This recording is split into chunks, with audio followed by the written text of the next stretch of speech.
this consultancy that Gossage set up, Generalists Inc. You say, but very briefly, that this made him a precursor of linking behavior economics to marketing. Could you expand on that a little? I think it was because, and it goes back to the thing that Howard wasn't an ad man. You know, he felt himself, he was an extra environmentalist himself. You know, kind of, he always figured that you could only see the answer to a problem if you weren't immersed in it. You know, like he famously said, he didn't know who it was who discovered water, but it certainly wasn't a fish.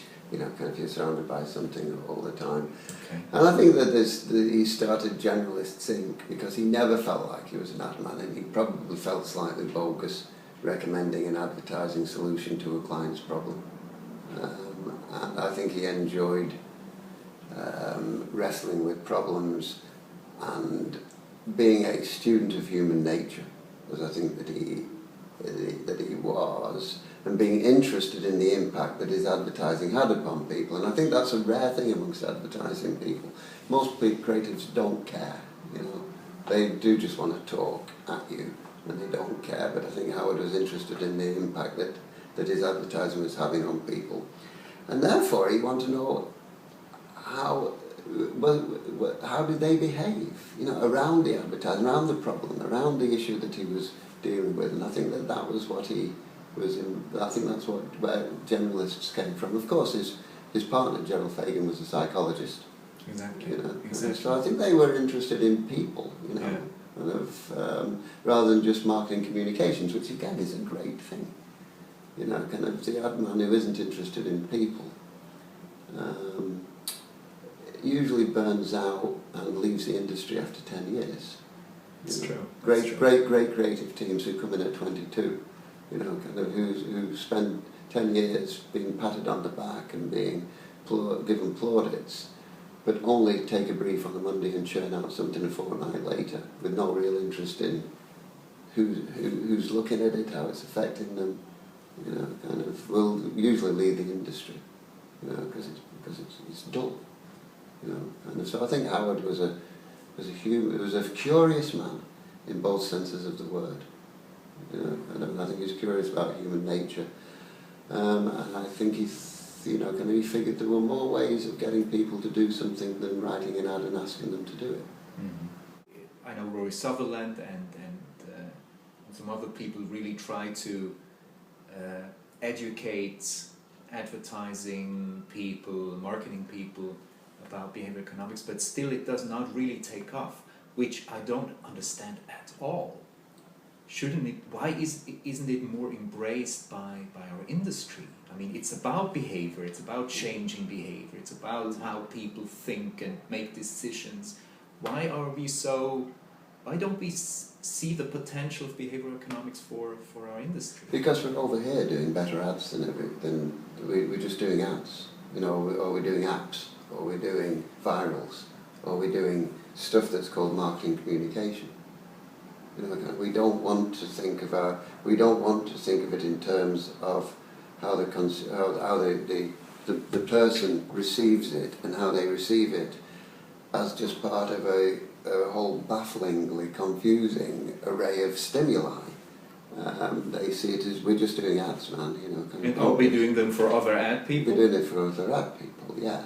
You know, kind of. I mean, there's been a recent, you know, kind of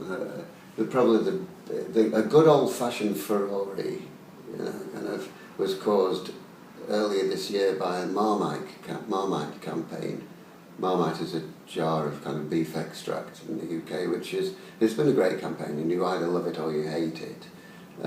And what I'm sure has been found is that the sales are down you can't stimulate sales because people got a jar of Marmite, but it's stuck behind other stuff in the cupboard, you know, kind of, and people have got it and they're not using it, but they've got it so they're not buying new stuff.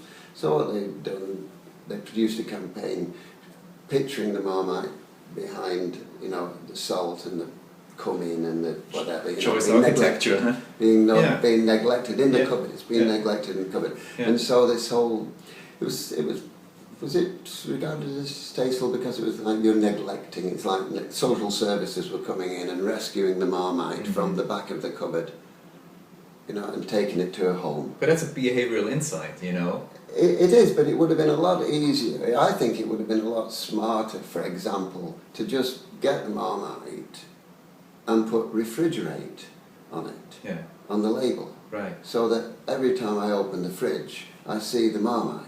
Yes. You know, so you solve the problem. If it's in the shelf somewhere behind the treacle and the syrup and the salt and the pepper and the coffee, then solve that problem. Don't tell people that you want to solve it. Solve it with That's an the idea. most efficient idea. Put refrigerate. Exactly. Put refrigerate on the Make it visible. Yeah. So it's there. So you use it more often. But we won't do that, Dominic, because we don't get awards for them. We don't get awards for them, and we're not, you know, and we've got this, and there's been a furore about it. And advertising is great again. We can still get out into the newspapers and be naughty.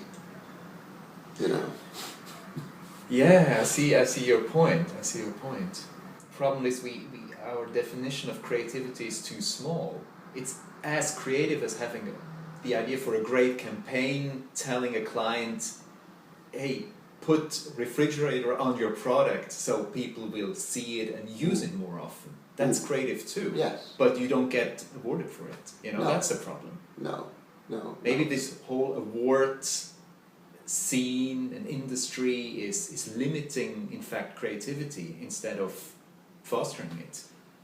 Well, I suppose, you know, it goes back to the people we celebrate. You know, we celebrate Bernbach because of his award-winning advertising, and a friend of mine is writing a book about CDP, and that is a celebration of some splendid award-winning work. Of course. So we lionize them, but we emulate them to the extent that becomes the only way to go. I'm afraid so. Yeah, and that's the way it has gone, I think.